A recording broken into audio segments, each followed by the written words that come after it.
If you really focus on what you really want to achieve, your purpose should be very clear in this life, you will achieve it. But many times we do not have that focus.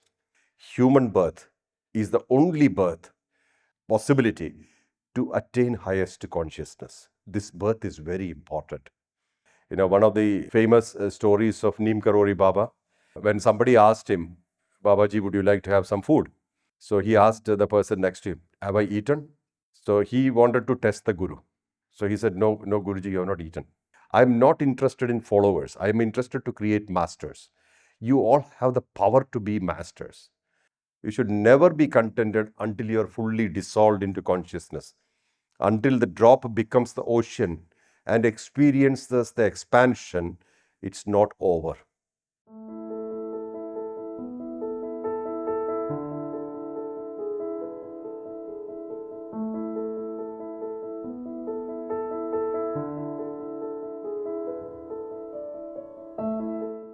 What is the reason for all these scriptures?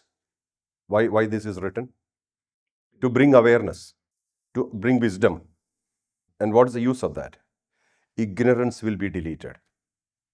Ignorance will get deleted. What is the maximum ignorance? Imagining you are this identity, you are this personality. That's the height of ignorance. Height of ignorance is believing that you are this personality. That means completely ignoring who you actually are. What are you actually? What runs your show is you. What is within you, which is running your show, what is making you active, what is activating you is you. That's completely deluded, eclipsed. Then what do we believe? I am so and so. I am this personality. I am this name. I am this position.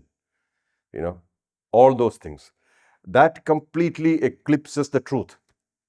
See, please remember, human birth is the only birth possibility to attain highest consciousness. This birth is very important.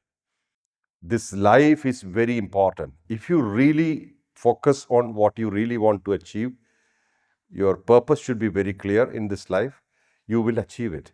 You will reach there. But many times we do not have that focus.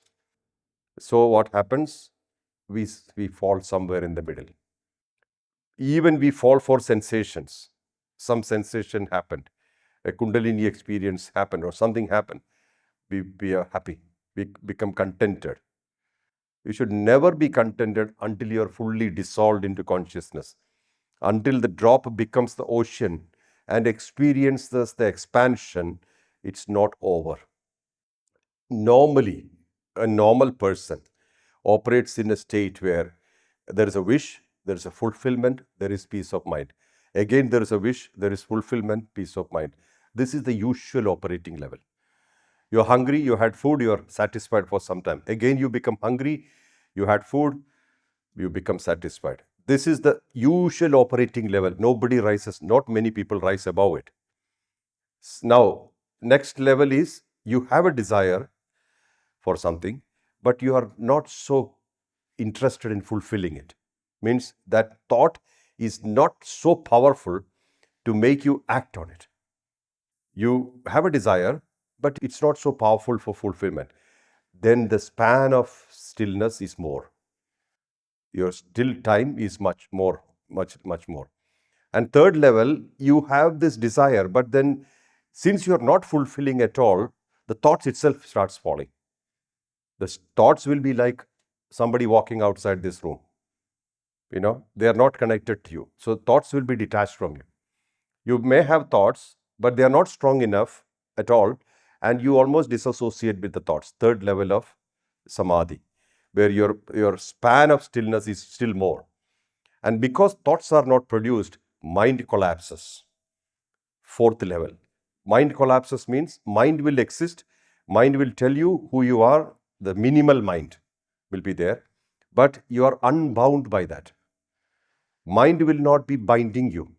You will not be so occupied with your ego positioning, your personality. Mind will be there, but mind will be within you.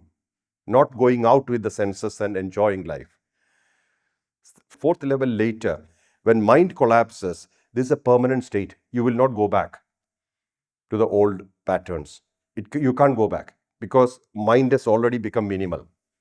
It's almost like the pillars holding a holding the roof. The pillars are the thoughts. The pillars are gone and the roof collapses. Then the space is much more for silence. When thoughts are not happening, silence is happening. That is the state of silence.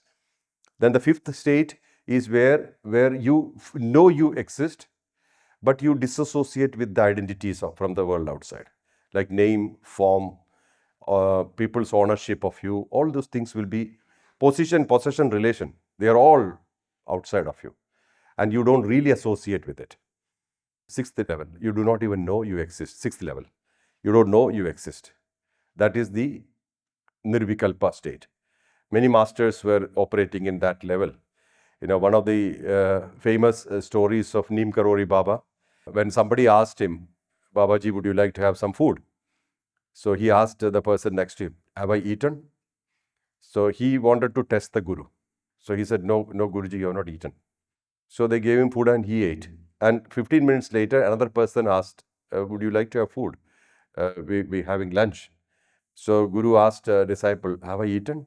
So he said, no, no, Guruji, you have not eaten. Again he ate. And 3, 4 times it happened. Then the disciple understood he doesn't have any consciousness of the body. If people give food, he will eat. Otherwise, he won't eat. Both are same for him. He is unaffected. I'm not interested in followers. I'm interested to create masters. You all have the power to be masters. That you should understand. How will you know this, that you have the power?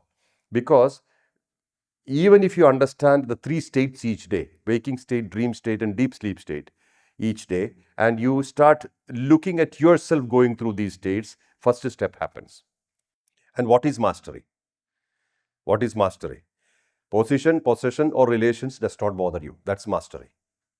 Your position in the world, the possessions, what you earn from the world, or relations you have in the world, does not affect you. Like in the case of Ramana Maharishi, his mother came to him and decided to talk to her son. So Maharishi was in a kind of bliss state. So he is not talking. Mostly he was silent. He was keeping quiet. Mother thought that he's on silent, so she gave a slate and something to write on the slate, so that he can write some message for the mother. So he looked at it for some time. Then he drew some lines and gave. Mind was so blank. There was no identification too with the mother. He didn't feel that the mother is here and asking for something. Means you become completely yourself, totally occupied with you. Once you become totally occupied with you, where can you go? What happens when your mind, body, intellect, ego, spirit, everything is together inside? And you're disconnected from the world outside. Where will you go?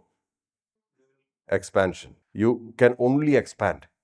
That's God consciousness. You see yourself in everything. So first is self-consciousness or self-realization. Then spontaneously you will expand and you will see yourself in everything. That's God realization. It's automatic. You don't have to do anything for it. You just have to stay put in yourself, within yourself, minus your identities. Automatically expansion happens. So most of the great things comes to you. You don't have to search for it.